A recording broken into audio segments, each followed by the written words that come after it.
It is Friday, August the 2nd, 2024. My name is Jay Cleveland Payne, and this is Things You Might Not Have Heard. We're going to give to you in mere moments 8 news stories you vetted as awesome to talk about because you told me they were good to talk about. And unfortunately, Simone Biles winning more gold and more gold to come. She's not in the lineup, so there's our love for her right there.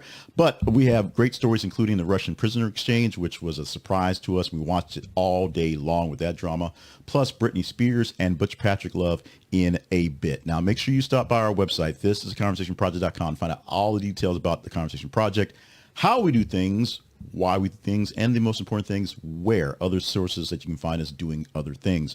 And of course, email us as you will to ask questions and let us know what we can do better at the conversation inbox at gmail.com. As we said, today is Friday, August 2nd, 2024. News headlines for today, 8 stories, no particular order as they're being presented, but we'll give you some context to how they laid themselves out throughout the actual broadcast. Starting off with headline number 1, the most important story of them all right now, because it's just a great day for America. Yes, the Americans won big stuff. Ledecky did great. Biles did great, but we actually brought some good folks home.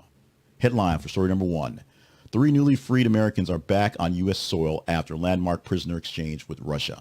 The United States and Russia have recently had a swap, the largest prisoner swap in post-Soviet history. It was like straight out of the war zones, out of the things where they did all these covert things. That's a word, covert things, down to the point where it was not quite as bad as Brittany Griner, where they actually had the Russian spy and the basketball player walking past each other on the tarmac. Because this one involved 27 people, multiple countries, and it was a really big, intricate thing going on. One of the biggest thing is U.S. Longtime hostages, I'll call them hostages because that's what they were, Evan Gershkovich and Paul Whelan were both released in this exchange. Now, one of the biggest kickers was there was literally an assassin, a guy so bad he killed somebody in broad daylight in Germany who Germany was holding on to, and that's who Russia wanted. It wasn't that guy, and that guy we didn't own. So they have a deal with Russia, deal with Belarus, deal with a lot of countries, and I think 27 people, not in the robot editor copy here, but about 27 people all in all exchanged for each other, including a whole lot of bad Russian dudes and our Americans who previously did nothing but a whole lot of bad Russian dudes. The flip side of this, or the Trump card of this, if you will, is Donald Trump, who has been speaking for days about prisoners exchanges as we knew something was happening, and essentially went on a rampage saying we need to know the details, which no, we don't. No one knows the details. We didn't know what's going on. We didn't know what money we gave up for these things. We probably didn't, and he didn't either. And things like I never give up anything for anybody. No prisoner exchanges. He had prisoner exchanges, and he had some bad Russian dudes giving up on the other side as well. So, fact check falsehood is pretty easy on that one. But the big news, big story, the big happy thing is the hostages are free. 3 of them freed from Russia and other places. Now, the other sad part of that coin is there right now still at least 3 fairly major Russian prisoners, Russian hostages, or American hostages, American prisoners in Russian jails right now who did not get let out. And of course, the big kicker in this, what kind of maybe held it back a little bit, was Navalny was supposed to be a part of the exchange and be freed and go back to Germany where his wife lives. But of course, he died in February, which meant this thing could have been maybe moved up if that weren't for them to renegotiate, or a larger story in that case there. We will see what's going to happen going forward with these people back in their lives, going back to normal, and the bad Russian dudes who are now back in Russian soil. Headline for story number 2. And this takes some of the shine off the action, but still pretty interesting. Bomb smuggled into Guesthouse in Iran months ago killed Hamas leader. A bomb was smuggled into an Iranian guest house and exploded after being hidden for months, causing big damage to the building, essentially in the room where the man was. Now, we've been talking for days about the big assassination attempt that everyone is up in arms for good reason, because it seems like it's a really big deal, and how the Israelis, who we assume did the job, and no one's actually taking the responsibility for it, were able to find some way to fire a missile into an apartment building, into a guy's room. Seems like they actually had something planned. I don't know if they knew he would be in this room or he'd be in this building or who was going to be there, but basically a bomb in the room that'd been there for months, taken, set up and ready to go, was set off when the right guy was there, him and his bodyguard, and killing them in that incident. Now, yes, that's still a security issue because someone should have found the bomb months ago, so says Iran, but it's not quite as big as somebody with a missile on their shoulder firing it straight into the window. It's not quite that, super duper ops. Still pretty impressive on a scale of espionage. Still going to have many ripple effects on the scale of world relations for a while, because everyone is kind of freaking out about this one right now. Story number 3 this morning. And the main reason why we're not talking about Simone Biles is we've got to talk about your money, and that is StubHub doing what it does to do what it does. The headline reads for number 3, StubHub tricks consumers into overpaying for tickets, prosecutors allege.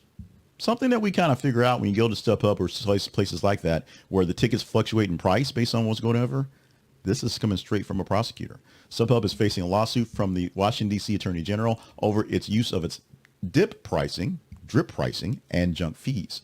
The lawsuit alleges that StubHub's pricing practices are deceptive, involving hidden fees that are not disclosed until later in the purchase process. These fees can significantly increase the final price of tickets, misleading consumers about the true cost. Lawsuit aims to stop these practices and seek restrictions and restitution for folks who are affected in the past. Now, we're going on right now. President Biden, another thing he's proposing for his Get Well tour, or Get Out of Here tour, whatever he's going to call it, is the fact that he wants to get Pete Buttigieg to get rid of all the junk fees and the hidden fees from airlines, so that when you go to an airline, you see the fees up front at the top before you book your flight, as opposed to you book your flight, click the buttons, and all of a sudden taxes and surcharges come up. So this is something that's a big deal in many different venues, but the venue that is venue management, StubHub, where people understand that, it's as fast as you get there, and once they're bought, people kind of jack the prices up anyway because they can do that. You get the first one cost that is, what the venue pays, and then you buy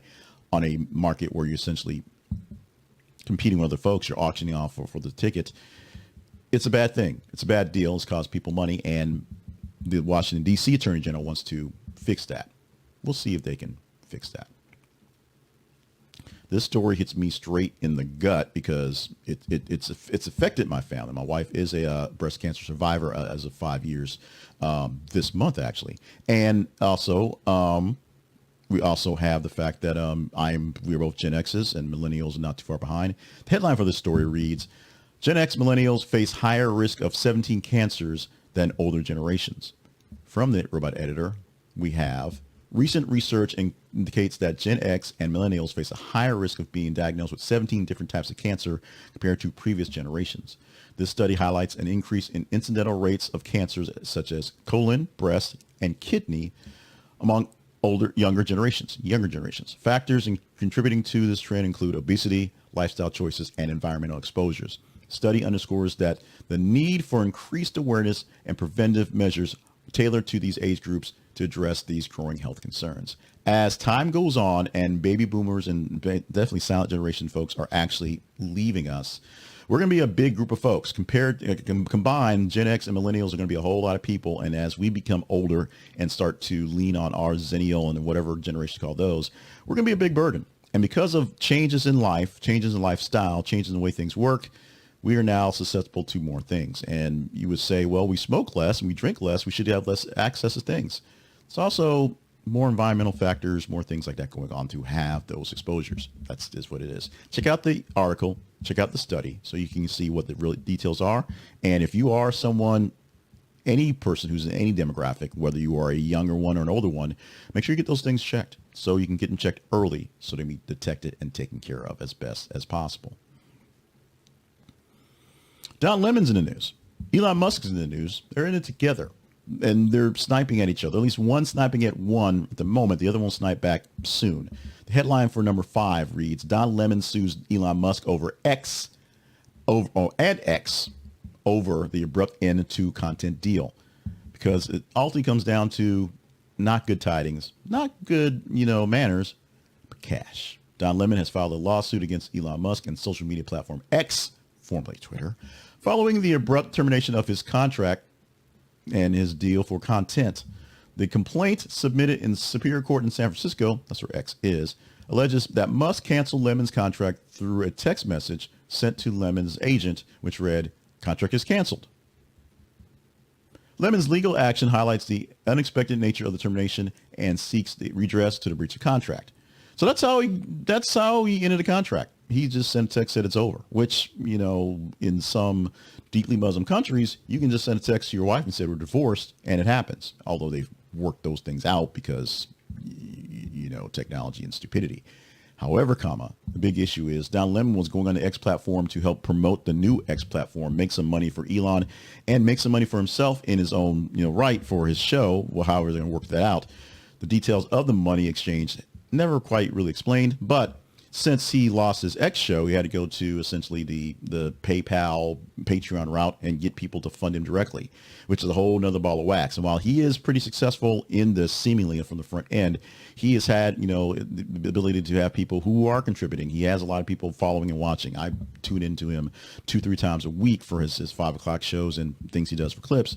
So he's figuring something out and making something work, but it's not a big fat check from X. So that's probably where this thing is headed, why it's going to court to seek the actual damages, not so much the redress. The redress is actually, where's my money, honey? Let's go on to story number 6. It's amazing. It's amazing how, you know, it's the internet, but it's amazing how the demographics we have here, which is actually about 55% men and 55% men who are 40s and 50s, like my age. And then the next batch is about, you know, next batches of men is essentially the next voting. Then the women. Women don't actually attest to the bulk of the numbers, but maybe it's the power of the internet or the fact that the women, when they see these stories, they get into it. These are the stories that are headlines that are a part of the social media crowd, a part of the Real Housewives side crowd. And so, although let me keep caveat with this. I worked with a Republican, a very red conservative talk show host that every time Cardi B showed up, it was not shtick. He just had this thing for Cardi B. He was in love with Cardi B. He's a 65-year-old white dude who loved him some Cardi B. Cardi B is in the news. Britney Spears is next. So there is your teaser for that one. But Cardi B right now, sad family news for her, as you know, they are doing, her and Offset seem to be like the power couple in the rap game. But Cardi has filed for divorce from Offset, but posts she's actually pregnant again with their third child. Filing for divorce from her husband, Offset, and made the filing in a courthouse in Fulton County, Georgia. They married in a secret ceremony in 2017. They've had a tumultuous, is the word they use here. It's a good word to use for a relationship. Breakups and reconciliations back and forth because famous people do that. But she cited irreconcilable differences for the actual reason for the permanent split, and is seeking primary custody of their daughter, culture, and requested child support, but did not specify the amount. And of course, a third baby essentially on the way. We are going to give you the news. It's public. We're going to stay out of as much of the dirt as we can, and we're going to follow this because it's now a legal proceeding, and they're famous people, so we care to a point. But we're going to do our best to not get messy with this one, although we do get petty. Petty is what we do around here. For this one, we're not going to do so much. This next one, I think we might. It just might happen. Excuse me. The headline, story number 7. Britney Spears biopic in the works at Universal. Universal Pictures, a very actual big movie house, is developing a biopic about Britney Spears with John M. Chu set to direct and Mark Platt producing. The project aims to capture Spears' rise to fame, her struggles, and her resurgence. Okay. This announcement comes amid a real interest in Spears' life and career following the end of her conservatorship, because things just got a little weird after that one. No release date has been announced yet, and further details about the cast, nothing going on there, nothing there. Everything's under wraps. Everything's a secret. But one thing that I was really surprised that I enjoyed was, or two things I was surprised I enjoyed over the last year. Number one was the Barbie movie, which was hilarious, best movie of the year. And number two was Britney Spears' book, which was released for free on Spotify and some other platforms to get people to get in the platform. So it was there, and I listened to it extensively, a lot of it while watching JJ at soccer practice, because they're long and it gives you something to kind of listen to and pay attention to while the kids are missing their goal shots because they're 12 and not so great. But Britney Spears' book, and listen to her story and all the kind of hype stuff they did and all the trashing did of Justin Bieber, the other guy, Justin Timberlake, which seemed to be deserved, is something that was enlightening. It was nice to hear her story.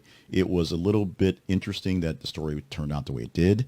And it put me some more respect for her going through her things. But it doesn't explain the weird dancing knife Britney, which I don't think we'll have that in this iteration. But we'll see what happens in the biopic that is the Britney Spears story, coming sooner or later, paid for by Universal Pictures. So that means big screen, not Lifetime, which is what we're looking for. And finally, all hail the Kings, baby. They're not quite ready for Bill and Ted, but guess what? Keanu Reeves and Alex Winter will set a reunion ahead of schedule on Broadway with Waiting for Godot. Keanu and Alex are set to reunite for a new Broadway production of Waiting for Godot. This marks a significant return for the iconic duo known for their roles as Bill and Ted, respectively, in the franchise. Directed by a yet-to-be-named theater veteran, yet to be named, but they're out there.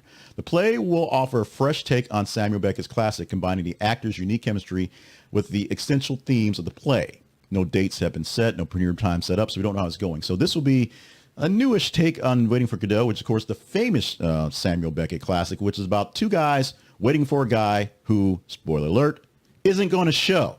They're waiting for a dude who's not going to get there. And it's all the foibles and all the things that happens while these two guys are waiting for Godot, the guy who's never going to show.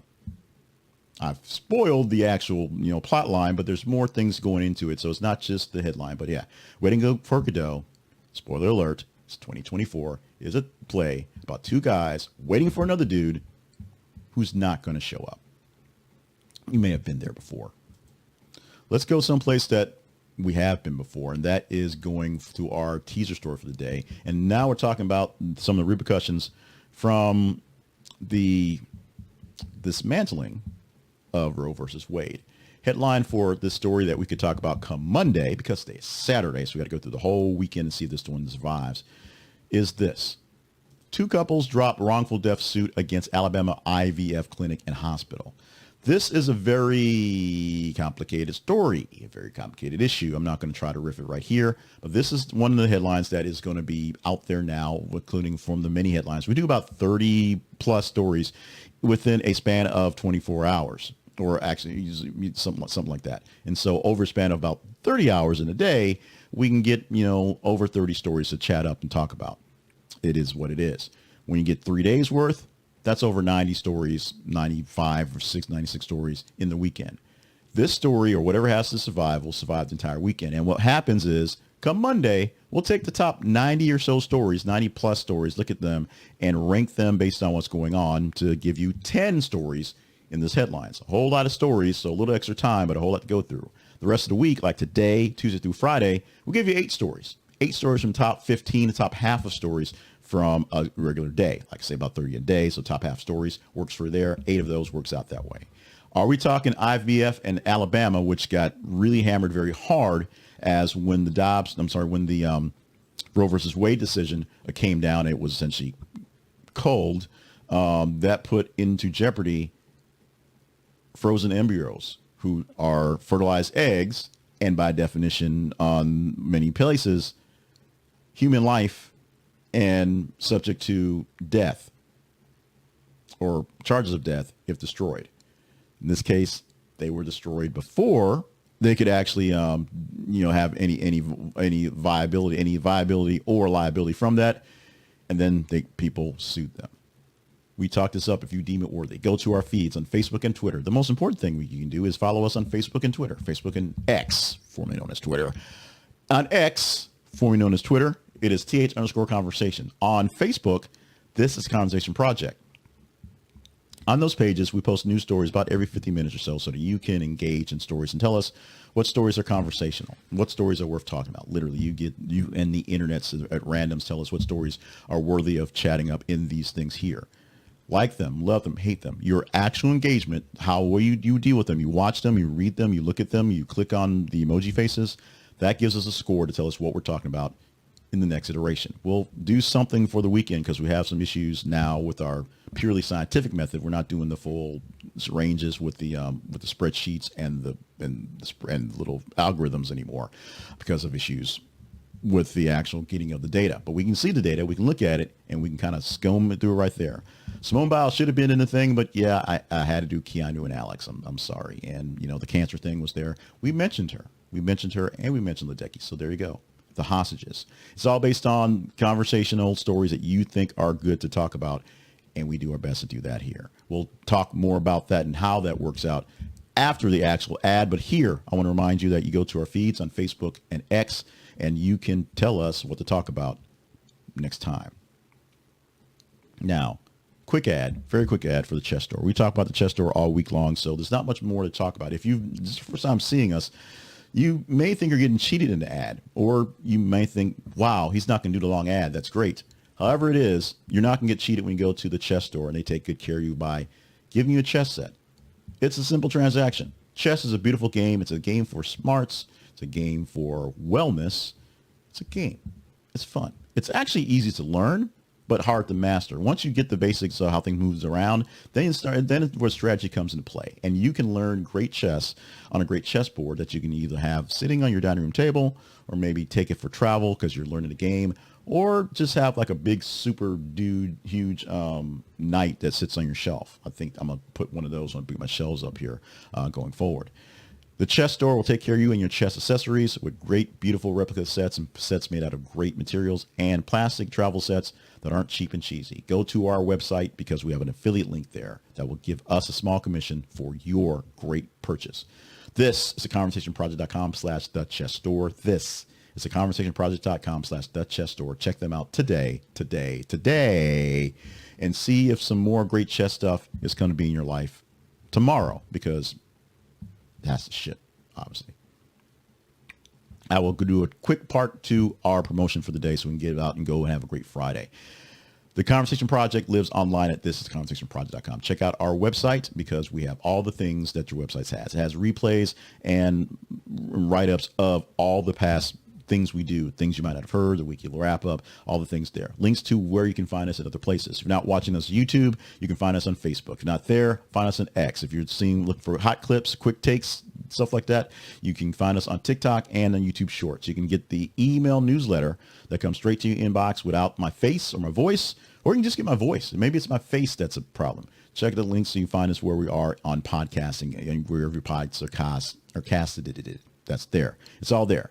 Also there, links to our other sponsors. If you go to our sponsors and use their link that we have on our website, we get commission. It helps us pay for things. It's also links to our partnerships page where you can help partner up with us directly and help get things done. You become part of our board of directors. You get direct access to me and what's going on and the real deal on sometimes how bad things are in the background.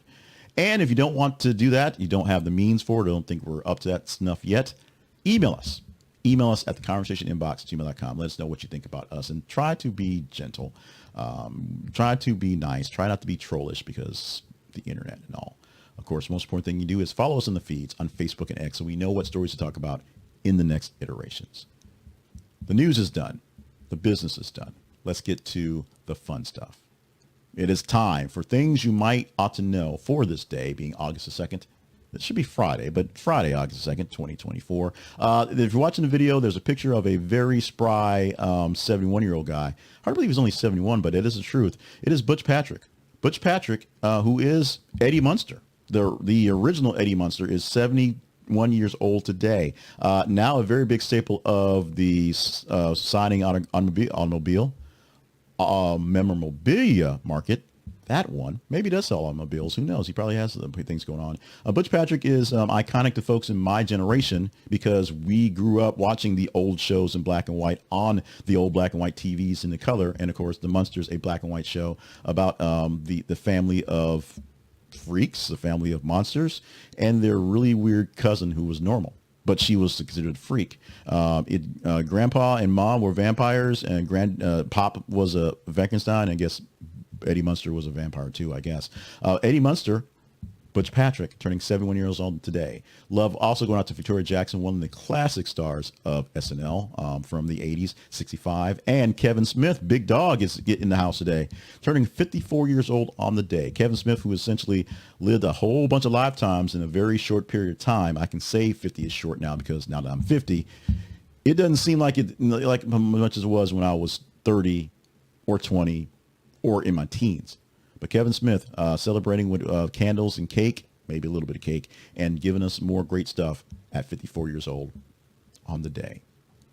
Let's go to some history lessons for today. On this day, back in the day for August the 2nd, let's start off in 1876, where Jack McCall shot Wild Bill Hickok in the back as he played poker in the salon in Deadwood, Dakota Territory. This is the day the dead man's hand was declared. There was what Hickok was holding when shot. Black aces and eights. Aces and eights, there you go. And McCall was, of course, hanged, because that's what you did back then. You hanged a lot of folks for a lot of stuff back then. Also on this day, another black day to start, Adolf Hitler became the Führer of Germany in 1934. Today is a day, essentially, you can kind of see, well, I guess the rise to power was moving up to this one. Pure, unadulterated power began on this day in 1934 as he became the actual Führer, the leader of Germany. I think we all know how that one played out. Let's go to 1990, where on orders of President Saddam Hussein, the Iraq army invaded Kuwait, led to a 100-hour war against Iraq called Operation Desert Storm. It's hard to fathom this happening way back when. It was really hard to wrap my head around this one. When I pull this up for today's history lesson, because I was, in August of 90, I was in the 10th grade, going to 11th grade. I was in high school. It was surreal. It was the first war you could watch on TV, and it was over in a couple days.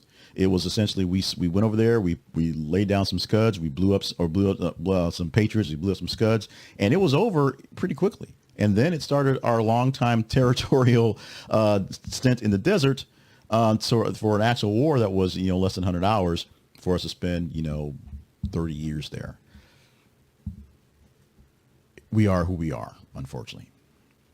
Today's word of the day, because I want you to learn something, can be found at thebigwordsproject.com. It is jingoism, and it means extreme patriotism, especially in the form of aggressive or warlike foreign policy. This is a word that I pulled out there specifically because when we look at the pool of words, this is one I want to make sure that was in there in this moment, because right now, this is where we're living. Used in a sentence, the politician's speech was criticized for its jingoism, appealing to national pride at the expense of international cooperation.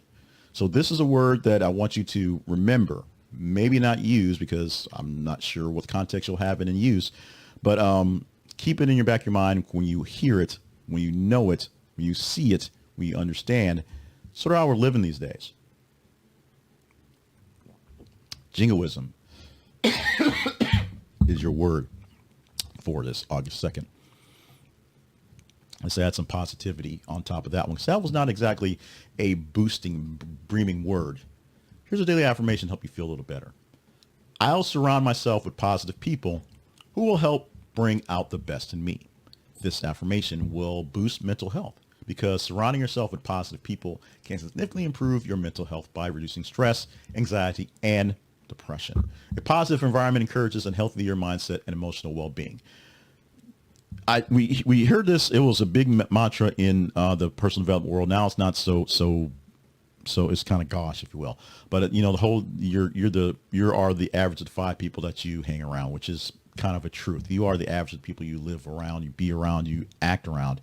And so if the people you're always working with, always hanging out with, always around, the family members, friends, coworkers, are on the positive end, they will help bring out more positive things in you. If they're not, they're not. And let's be honest. If you're the Debbie Downer of the group, then you're bringing the average down. It is what it is. So it works on an average appeal. Everybody has to contribute, but you want to surround yourself with more people that are positive than you can, as many as you can, more than less if you possible, because it helps you with your own issues. I try to surround myself with more positive people and positive things as opposed to the negative things, because I deal with my anxiety, my stress, and my very serious depression.